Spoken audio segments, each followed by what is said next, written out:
Hello my dear students, Ransu classes में आपका स्वागत है। तो आज की इस वीडियो के माध्यम से हम कक्षा 10 गृह विज्ञान 2025 के मॉडल पेपर जिसका कोड है 822 केडी के फुल सॉल्यूशन के लेकर के आए हुए हैं।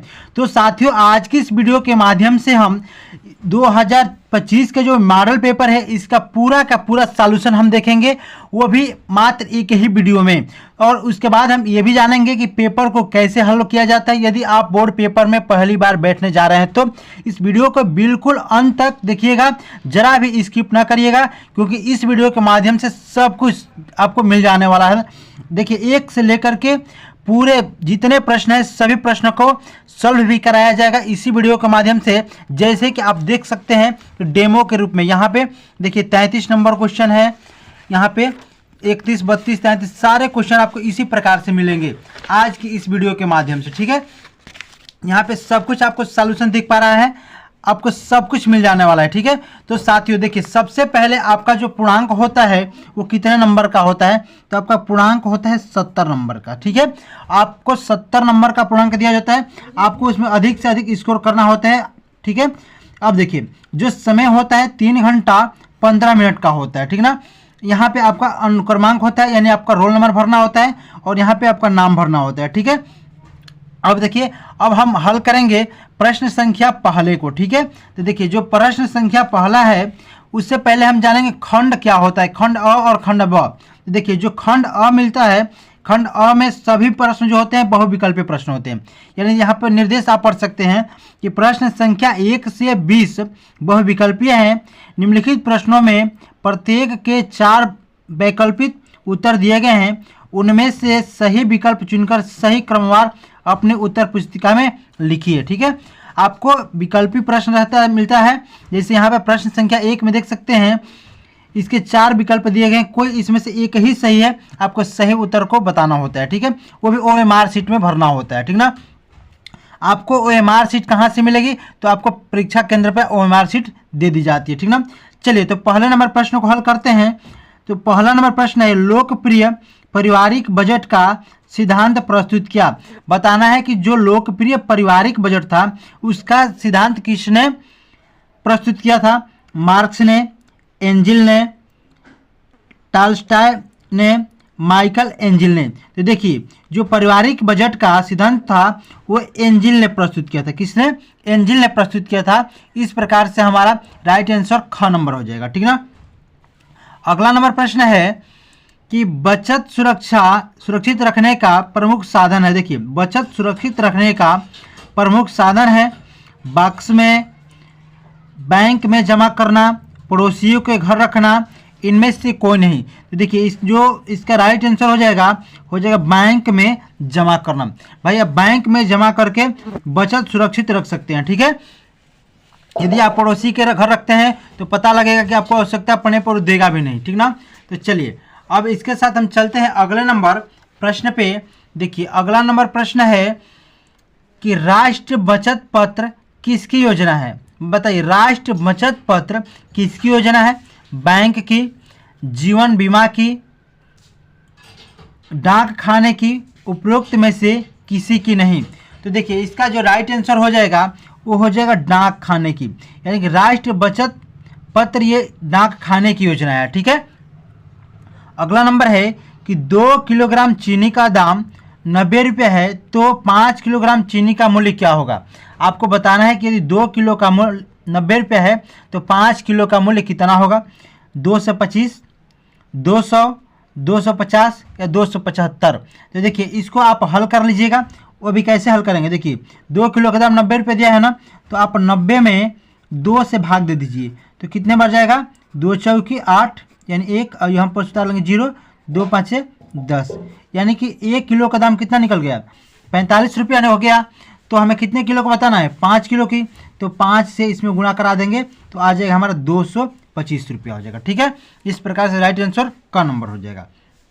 चलिए अगला नंबर है कि 1 लीटर पेट्रोल का दाम 70 रुपया 75 पैसे हैं तो 15 लीटर पेट्रोल का दाम क्या होगा। बताइए इसको कैसे करेंगे। तो देखिए 1 लीटर का दाम तो जी दिया है ₹70 75 पैसा। इसमें यदि हम 15 से गुणा करा देंगे तो हमारा राइट आंसर मिल जाएगा। तो देखिए 15 × 75 की 5 हासिल 7 और 15 × 7 105 और 7 112 हो जाएगा। यानी देखिए आप गुणा कराएंगे तो आपका यहाँ पे मिल जाने वाला है उत्तर, यानी कि ₹1061.25 आपका राइट आंसर हो जाएगा। यानी इसका विकल्प संख्या ग सही हो जाएगा। ठीक ना। चलिए तो साथियों बता दीजिए एक बार कि आपको प्रश्न समझ में आ रहे हैं या नहीं आ रहे हैं। चलिए इसके साथ चलते हैं अगले नंबर प्रश्न पे। यानी प्रश्न संख्या अगला है हमारा 6वां नंबर। कौन सा रोग जल द्वारा फैलता है? बताइए कौन सा रोग जो है जल द्वारा फैलता है? खसरा, हैजा, टिटनेस, प्लेग। तो देखिए जो हैजा है वो जल के द्वारा फैलता है। कौन सा? हैजा रोग जल के द्वारा फैलता है। अगला नंबर है कि विश्व पर्यावरण दिवस कब मनाया जाता है? भाई बताना है कि विश्व पर्यावरण दिवस कब मनाया जाता है। 5 जनवरी को, 5 मार्च को, 5 जून को, 5 जुलाई को। तो देखिए जो विश्व पर्यावरण दिवस होता है वो 5 जून को मनाया जाता है। कब? 5 जून को मनाया जाता है। इसका राइट आंसर ग नंबर हो जाएगा। ठीक है। चलिए अगला नंबर प्रश्न है कि वस्तुओं के जलने से गैस बनती है।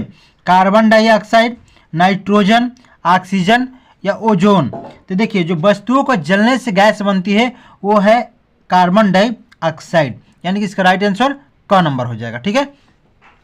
अगला नंबर प्रश्न है कि कूड़ा करकट को किन माध्यमों से निस्तारित किया जा सकता है? देखिए कूड़ा करकट को किन माध्यमों से निस्तारित किया जा सकता है? गाड़कर, जलाकर, खाद बनाकर, ये सभी। तो देखिए इसका जो राइट आंसर हो जाएगा ये सभी हो जाएगा। भाई आप इन तीनों माध्यम से कूड़ा करकट का निस्तारण कर सकते हैं। ठीक है। चलिए अगला नंबर प्रश्न है संक्रमण रोग कैसे फैलता है? भाई बताना है कि संक्रमण रोग कैसे फैलता है। अब देखिए विकल्प यहाँ पे आप देख सकते हैं, वायु से, जल से, संपर्क से, ये सभी। तो देखिए इसका जो राइट आंसर हो जाएगा ये सभी हो जाएगा। यानी कि जो संक्रमण रोग होते हैं वो वायु से भी फैलते हैं, जल से भी फैलते हैं और संपर्क से भी फैलते हैं। ठीक है। तो इसका राइट आंसर घ नंबर हो जाने वाला। ठीक है। चलिए अगला नंबर है घर में सिलाई करने से बचे होती है। देखिए बचे नहीं बल्कि बचत है। क्या है? घर में सिलाई करने से बचत होती है। समय की, धन की, कपड़े की, समय, धन एवं कपड़े की। देखिए यहाँ पे धान की लिख दिया है ना, ये धान नहीं जबकि धन है। तो देखिए घर में सिलाई करने से जो हमें बचत होता है, यहाँ पे किसी समय की हो, धन की, कपड़े की, धन एवं कपड़े की। तो देखिए धन एवं समय, धन एवं कपड़े की हो जाएगा। यानी घ नंबर बिल्कुल राइट आंसर हो जाएगा।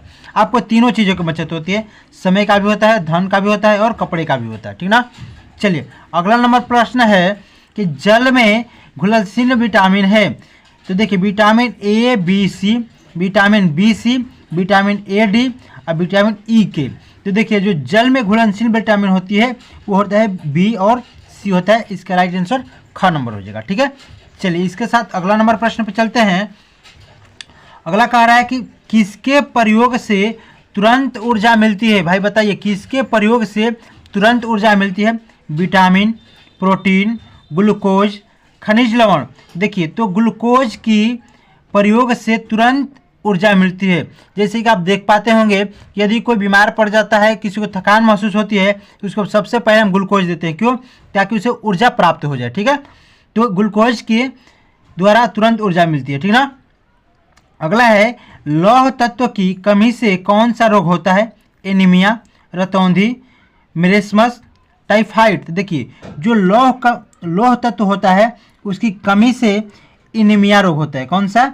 एनीमिया होता है। कौन सा होता है? एनीमिया रोग हो जाता है। ठीक ना। अगला है कि मानव शरीर में फेफड़ों की संख्या होती है 1, 2, 4, 5।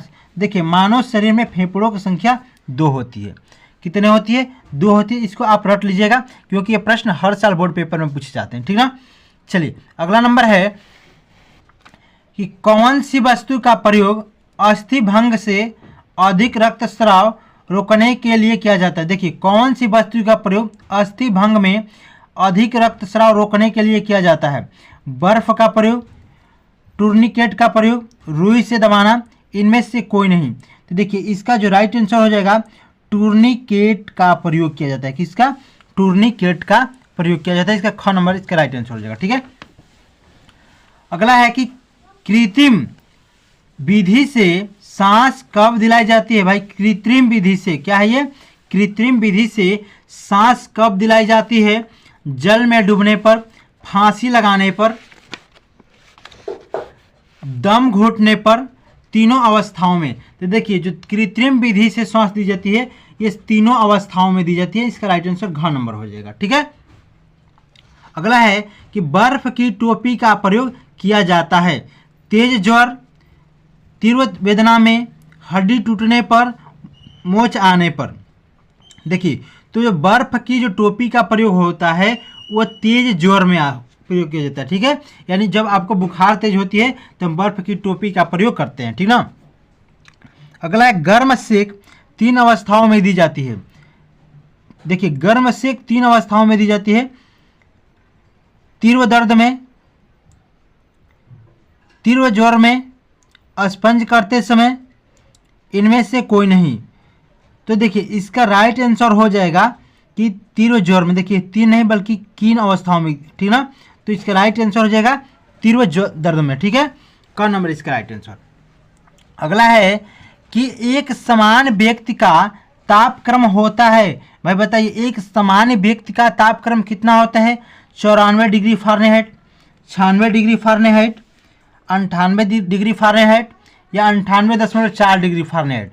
तो देखिए जो एक स्वस्थ मनुष्य हो या समान मनुष्य हो उसका जो तापमान होता है 98.4 डिग्री फ़ारेनहाइट होता है। इसका राइट आंसर घ नंबर हो जाएगा। ठीक है, अब हम समझेंगे खंड ब को।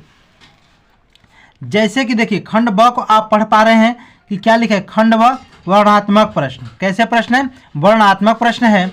और देखिए इसमें और क्या दिया गया है निर्देश में, प्रश्न संख्या 21 से 26 अति लघु उत्तरीय हैं। प्रत्येक प्रश्न का उत्तर अधिकतम 25 शब्दों के अंतर्गत लिखिए।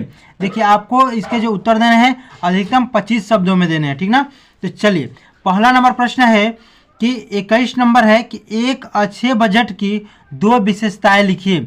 भाई बताना है कि एक अच्छे बजट की 2 विशेषताएं क्या होती है। तो देखिए आप कॉपी को सबसे पहले कैसे लिखेंगे, देखिए खंड ब यहाँ पर लिख लेंगे, उसके बाद लिखेंगे हम प्रश्न उत्तर संख्या 21। अब देखिए प्रश्न था हमारा कि अच्छे बजट की 2 विशेषताएं, तो आप अच्छे से हेडिंग बना लीजिएगा, अच्छे बजट की 2 विशेषताएं। जैसे कि यहाँ पर लिखा गया है ब्लैक पेन से। उसके बाद देखिए पहली विशेषता क्या हो जाएगा, यह अनावश्यक व्यय को नियंत्रित करता है, प्राथमिकता के आधार पर अधिक से अधिक आवश्यकताओं की पूर्ति करता है। देखिए ये अच्छे बजट की 2 विशेषताएं हैं। ठीक ना, पहला था कि यह अनावश्यक व्यय को नियंत्रित करता है, यानी कि जो आपका बेकार का व्यय है उस पर नियंत्रित करता है। दूसरा प्राथमिकता के आधार पर अधिक से अधिक आवश्यकताओं की पूर्ति करता है। ठीक है, अब चलिए अब अगला नंबर प्रश्न है 22 नंबर। जैसे देखिए बचत क्या है, भाई बताना है कि बचत क्या है। तो देखिए बचत किसे कहते हैं, इसको कैसे लिखेंगे। देखिए यहाँ पे प्रश्न उत्तर संख्या 22 का उत्तर सबसे पहले हम हेडिंग डालेंगे बचत। अब देखिए पारिवारिक आय में से परिवार की वर्तमान आवश्यकताओं की पूर्ति के लिए व्यय करने के उपरांत जो धनराशि शेष रह जाती है वह बचत कहलाती है। ठीक है, समझ पा रहे हैं कि बचत किसे कहते हैं। अब चलिए अगला नंबर प्रश्न है 23 नंबर, खून कितने प्रकार के होते हैं बताइए। तो भाई खून कितने प्रकार के होते हैं, देखिए खून 8 प्रकार के होते हैं। कितने, 8 प्रकार के। देखिए यहाँ पे लिखिए खून के प्रकार। आमतौर पर खून 8 प्रकार के होते हैं। अब कौन कौन से, A+, A-, B+, B-, O+, O-, AB+, AB-। ठीक है, इस प्रकार से हमने प्रश्न उत्तर संख्या 23 को सॉल्व कर लिया। अब देखिए 24 नंबर का रहा है ध्वनि की तीव्रता के मापन की इकाई क्या है। भाई ध्वनि की तीव्रता के मापन की इकाई क्या है। तो देखिए इसका राइट आंसर आप यहाँ पे देख लीजिए, ध्वनि की तीव्रता के मापन की इकाई डेसिबल है। क्या है, डेसिबल। यहाँ पे याद कर लीजिएगा डेसिबल है। ठीक ना, चलिए अगला नंबर प्रश्न है देखिए 25 नंबर प्रश्न कि चिकनगुनिया के नहीं, यह है ना 25 नंबर, कचरा प्रबंधन के लिए सर्वप्रथम क्या उपाय किया जाना चाहिए। भाई बताना है कि कचरा प्रबंधन के लिए सर्वप्रथम क्या उपाय किया जाना चाहिए। देखिए, तो इसका राइट आंसर हो जाएगा कि कचरा प्रबंधन के लिए सर्वप्रथम कूड़े करकट को घर से बाहर निकालने की समुचित व्यवस्था होनी चाहिए। देखिए, जो घर में कूड़े कचरे हैं उसको उसकी बाहर निकालने की समुचित व्यवस्था होनी चाहिए, यानी कि अच्छी व्यवस्था होनी चाहिए। ठीक है, अब देखिए अगला नंबर प्रश्न है कि चिकनगुनिया के मुख्य लक्षण बताइए। भाई बताना है कि चिकनगुनिया के मुख्य लक्षण क्या है। तो आइए इसके उत्तर को देखते हैं। देखिए, इसका उत्तर हो जाएगा चिकनगुनिया का लक्षण, इस रोग में जोड़ों में दर्द रहता है तथा साथ ही ज्वर होता है, त्वचा शुष्क हो जाती है तथा प्रायः त्वचा पर लाल चकत्ते पड़ जाते हैं। अब बच्चों में रोग के संक्रमण की उल्टियाँ भी होने लगती है। ठीक है, इसका राइट आंसर हो जाएगा। ठीक है ना, तो 26 नंबर तक हमने हल कर लिया। अब देखिए 27 नंबर प्रश्न क्या है। देखिए, इससे पहले आप पढ़ेंगे, एक निर्देश दिया गया है कि प्रश्न संख्या 27 से 31 तक लघु उत्तरीय हैं। भाई कैसे प्रश्न है, लघु उत्तरीय हैं, इनके उत्तर अधिकतम 50 शब्दों के अंतर्गत लिखिए। देखिए, जो इनके उत्तर है अधिकतम 50 शब्दों के अंतर्गत लिख लेना है। ठीक ना, तो देखिए प्रश्न 27 नंबर का है, डाक खाने में बचत खाता क्या हो जाएगा कि डाक खाने में बचत खाता खोलने के लाभ। हेडिंग डाल लेंगे, उसके बाद लिखेंगे डाक खाने में कम से कम 5 रुपये से कोई भी बालिग व्यक्ति एकल अथवा संयुक्त रूप से अथवा नाबालिग के नाम से डाकघर बचत खाता खोल सकता है। इसमें जमा धनराशि पर 4% वार्षिक ब्याज मिलता है। खाता खोलने पर ब्याज प्रतिवर्ष 10,000 रुपया तक कर मुक्त है। आयकर अधिनियम के धारा 801 के प्रावधानों के तहत ब्याज की राशि पर आयकर राहत उपलब्ध है। इसका राइट आंसर यही हो जाएगा। यदि आप पेपर में ऐसे लिखते हैं तो आपका एक नंबर भी कटने वाला नहीं है, पूरा का पूरा नंबर मिल जाएगा। ठीक है, चलिए अब इसके साथ लिखेंगे अगला नंबर प्रश्न पे। देखिए अगला नंबर प्रश्न क्या है कि मानव जीवन के लिए जल के कार्यों को उपयोगिता का वर्णन कीजिए। भाई मानव जीवन के लिए जल के कार्यों की उपयोगिता का वर्णन कीजिए। तो भाई आप समझ पाते हैं कि मानव जीवन के लिए जल कितना महत्वपूर्ण है। ठीक है, जल बिना कुछ भी संभव नहीं है। तो आइए इसको लिख लेते हैं कि जल की आवश्यकता, जल शरीर की जल संबंधी आवश्यकताओं की पूर्ति करता है। यह प्यास को शांत करता है, रक्त को तरलता प्रदान करता है, पाचन क्रिया तथा उत्सर्जन क्रियाओं में संभव बनाता है तथा शारीरिक स्वच्छता का मुख्य साधन है। तो इस प्रकार से हम जल की आवश्यकताओं को लिख सकते हैं। ठीक है, अब चले अगले नंबर प्रश्न, यानी अगला नंबर प्रश्न कौन सा है, तो 29 नंबर प्रश्न। ठीक है, तो चलिए 29 नंबर प्रश्न देख लेते हैं कि क्या है। देखिए, मक्खियाँ किस प्रकार रोगों के वाहक का कार्य करती है। मक्खियाँ द्वारा कौन कौन से रोग फैलते हैं, अथवा पर्यावरण संरक्षण के लिए जनता को कैसे जागरूक किया जा सकता है। भाई ध्यान दीजिएगा कि आप चाहें तो ये भी प्रश्न लिख सकते हैं और चाहें तो ये भी प्रश्न लिख सकते हैं। ठीक है, जो आपको याद हो आप उसको लिख लीजिएगा, इसमें कोई गलती नहीं है और कोई भी नंबर कटने वाला नहीं है। जितना नंबर का ये है उतना ही नंबर का ये भी, आपको किसी एक का ही उत्तर देना है। तो चलिए हम इसको उत्तर देते हैं। मक्खियों के किस प्रकार रोगों का वाहक का कार्य करती है, मक्खियों द्वारा कौन से रोग फैलते हैं। ठीक है, चलिए देखिए इसका राइट आंसर हो जाएगा कि मक्खियों के पैर रोग युक्त होते हैं। देखिए मक्खियों के जो पैर होते हैं रोग युक्त होते हैं। जब ये कूड़ा करकट मल मूत्र थूक अथवा अन्य गंदगी पर बैठती है तो गंदगी के साथ साथ रोगाणु भी इनके पैरों पर चिपक जाते हैं। जब ये मक्खियाँ पेय व खाद्य पदार्थों पर बैठती है तो गंदगी के साथ चिपके रोगाणु इन भोज्य पदार्थ पर चिपक जाते हैं। इस प्रकार मक्खियों द्वारा भोज्य पदार्थ रोगाणु युक्त हो जाते हैं तथा स्वस्थ व्यक्ति जब भी इस प्रकार के भोज्य पदार्थ का सेवन करते हैं तो रोगाणु उनके शरीर में प्रवेश कर उन्हें रोग बना देते हैं। ठीक है, यानी रोगी बना देते हैं। ठीक ना, इस प्रकार से 29 नंबर प्रश्न का हम उत्तर दे देंगे। अब देखिए इसमें एक और हेडिंग लिख लीजिएगा, मक्खियों द्वारा फैलने वाले रोग। देखिए मक्खियों से कौन कौन से रोग फैलते हैं, हैजा, टाइफाइड, पेचिस, अतिसार इत्यादि ऐसे रोग फैलते हैं मक्खियों से। ठीक है, चलिए अगला नंबर प्रश्न है 30 नंबर कि रोग प्रतिरक्षा से आप क्या समझते हैं। अब बताएं ना कि रोग प्रतिरक्षा से आप क्या समझते हैं, अथवा चेचक रोग के लक्षण, कारण और बचने के उपाय लिखिए, ठीक ना। अब देखिए इसके हमें उपाय लिखने हैं। चलिए देखते हैं उत्तर नंबर 30।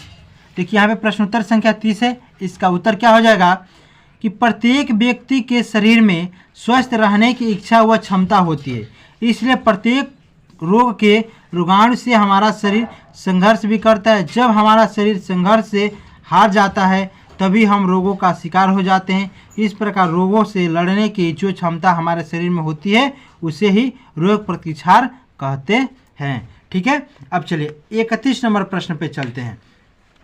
देखिए 31 नंबर प्रश्न यही है कि 18 वर्ष की बालिका के पेटीकोट का नाप लिखकर ड्राफ्टिंग कीजिए, अथवा सब्जियों के सूप की रेसिपी तथा बनाने की विधि लिखिए। अब देखिए इन दोनों प्रश्नों में से किसी आपको एक प्रश्न का उत्तर देना है, ठीक ना, वो भी सही तरीके से। तो चलिए हम इसका उत्तर देते हैं, सब्जियों के सूप की रेसिपी तथा बनाने की विधि लिखिए। तो आइए लिखते हैं। देखिए प्रश्न उत्तर संख्या 31 का उत्तर है। सबसे पहले हेडिंग डालेंगे सब्जियों के सूप के रेसिपी तथा बनाने की विधि। देखिए सब्जियों के सूप की रेसिपी बनाने के लिए निम्न सूप सामग्री जैसे कटी हुई सब्जियां, नमक, काली मिर्च, घी, जीरा, पानी, ठीक है, आदि लें, यानी और भी चीज़ें ले लें। उसके बाद कटी हुई सब्जियों को पानी में अच्छी तरह धोकर किसी बर्तन में आधा लीटर पानी डालकर आग पर चढ़ा दें। तब सब्जियों गल जाएगी तो उन्हें कुचलकर वह मसालेदार किसी बर्तन में छान लें तथा घी व जीरे की छौंक लगाएं और स्वादानुसार नमक व पीसी हुई काली मिर्च डाल दें। तो इस प्रकार से हमारे सब्जी के सूप की रेसिपी बन जाएगी, ठीक ना। अब चलिए अगला नंबर प्रश्न है 32 नंबर। देखिए 32 नंबर आपके स्क्रीन पर आ चुका है, ठीक ना। इससे पहले आपको एक निर्देश पढ़ लेना है। यहाँ पे दिया गया है प्रश्न संख्या 32 से 34 तक दीर्घ उत्तरीय है। प्रश्न संख्या 32 व 34 के विकल्प दिए गए हैं। प्रत्येक प्रश्न के एक ही विकल्प का उत्तर लिखना है। प्रत्येक प्रश्न में उत्तर 100 शब्दों के अंतर्गत लिखना है। देखिए 100 शब्दों के अंतर्गत आपको उत्तर लिख देना है, ठीक ना। तो चलिए शुरू करते हैं 32 नंबर प्रश्न को, देखते हैं क्या है। पारिवारिक बचत से आप क्या समझती हैं? बचत का क्या महत्व है? किन साधनों द्वारा बचत की सुरक्षा रखा जा सकता है? तो आप इस प्रश्न को तैयार रखिए। देखिए आपका 6 नंबर का भाई प्रश्न है ये, ठीक ना, और आपको 100 शब्द से कम शब्द में आपको उत्तर दे देने हैं, ठीक ना। तो चलिए हम अथवा यहाँ पे पहले देख लीजिए कि जल का संगठन बताइए तथा जल प्राप्ति के स्रोत का उल्लेख कीजिए, अथवा जल प्राप्ति के मुख्य स्रोत बताइए। आप इन दोनों में से किसी एक प्रश्न का उत्तर दे सकते हैं। तो चलिए मैं बताता हूँ इसी के बारे में, पारिवारिक बजट, ठीक है। देखिए इसका राइट आंसर क्या हो जाएगा, पारिवारिक बचत, ठीक है। पारिवारिक आय में से परिवार की वर्तमान आवश्यकताओं को पूर्ति के लिए व्यय करने के उपरांत जो धनराशि शेष रह जाती है वह पारिवारिक बचत कहलाती है, ठीक ना।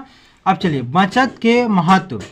बचत आय का वह भाग है जो भविष्य की आवश्यकताओं की पूर्ति के लिए व्यय से बचाकर उत्पादक कार्यों में विनियोजित किया जाता है। महत्व इस प्रकार निम्नवत है। देखिए उसका महत्व क्या है यहाँ पर दिखाया गया है। पारिवारिक दायित्वों की पूर्ति, आकस्मिक संकटों का सामना, वृद्धावस्था में आत्मनिर्भरता, सामाजिक प्रतिष्ठा, आर्थिक लाभ इत्यादि, ये सब महत्व है, ठीक ना। चलिए अब चलते हैं प्रश्न संख्या 33 पे, ठीक है। देखिए प्रश्न संख्या 33 है कि पर्यावरण प्रदूषण का जनजीवन पर प्रभाव स्पष्ट कीजिए, अथवा डेंगू के लक्षण, कारण एवं रोकथाम के उपाय को लिखिए, ठीक ना। तो चलिए आइए हम लिखते हैं डेंगू के लक्षण, इसमें लिख लेते हैं डेंगू के लक्षण, कारण एवं रोकथाम के उपायों का वर्णन कीजिए, ठीक ना। चलिए आइए देखिए यहाँ से प्रश्न संख्या 33। तो हेडिंग डालेंगे डेंगू के लक्षण। क्या है? डेंगू के लक्षण निम्नलिखित हैं। इस रोग में तेज बुखार होता है। दूसरा हो जाएगा रोगी को सिर दर्द, कमर दर्द तथा जोड़ों में दर्द होती है। हल्की खांसी तथा गले में खराश की शिकायत होती है। चौथा नंबर हो जाएगा रोगी को काफ़ी थकावट तथा कमजोरी महसूस होती है। 5वां हो जाएगा रोग के बढ़ने के साथ साथ उल्टियाँ होती है तथा शरीर पर दाने निकल जाते हैं। 6वां नंबर, इस रोग में रोगी की नाड़ी कभी तेज तथा कभी धीमी चलने लगती है तथा प्रायः रक्तचाप भी बढ़ जाता है। ठीक ना। अब चलिए डेंगू से बचने के उपाय। तो भाई देखिए डेंगू से बचने के क्या उपाय है, आप इसको देख लीजिए कि डेंगू से बचने के लिए आवश्यक है कि मच्छरों से बचाव किए जाए। इसके लिए एक उपाय है कि मच्छरों को पनपने न दिया जाए। डेंगू फैलने वाले मच्छर ठहरे हुए साफ पानी में पनपते हैं, अतः घरों के अंदर तथा आसपास कहीं भी साफ पानी एकत्र न होने दें। पानी ढककर रखना चाहिए। फूलदानों आदि का पानी बदलते रहें। मच्छरों की रोकथाम के साथ साथ स्वयं के मच्छरों से बचाएं। इसके लिए मच्छरदानी का प्रयोग करें तथा मच्छर को दूर रखने के लिए क्रीम या तेल का इस्तेमाल करें। ठीक है। अब चलिए अब है प्रश्न संख्या 34। ठीक है।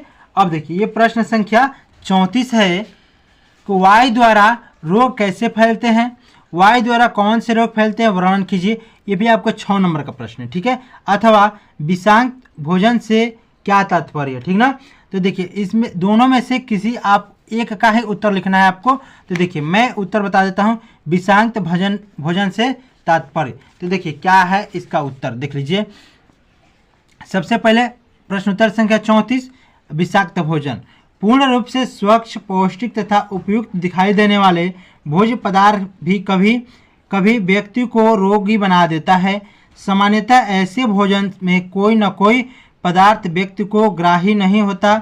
इसका मुख्य कारण होता है भोजन के अंदर उपस्थित ऐसे पदार्थ जो व्यक्ति के शरीर में जाने के बाद विषैले प्रभाव उत्पन्न करते हैं, यही विषाक्त भोजन कहलाते हैं। ठीक है।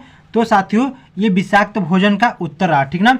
तो इस प्रकार से हमने इन सभी प्रश्नों को हल कर लिया है, वो भी अच्छे तरीके से। ठीक है। जैसे कि इन सभी प्रश्नों को एक भी प्रश्न हमने इस वीडियो में छोड़ा नहीं है। ठीक ना।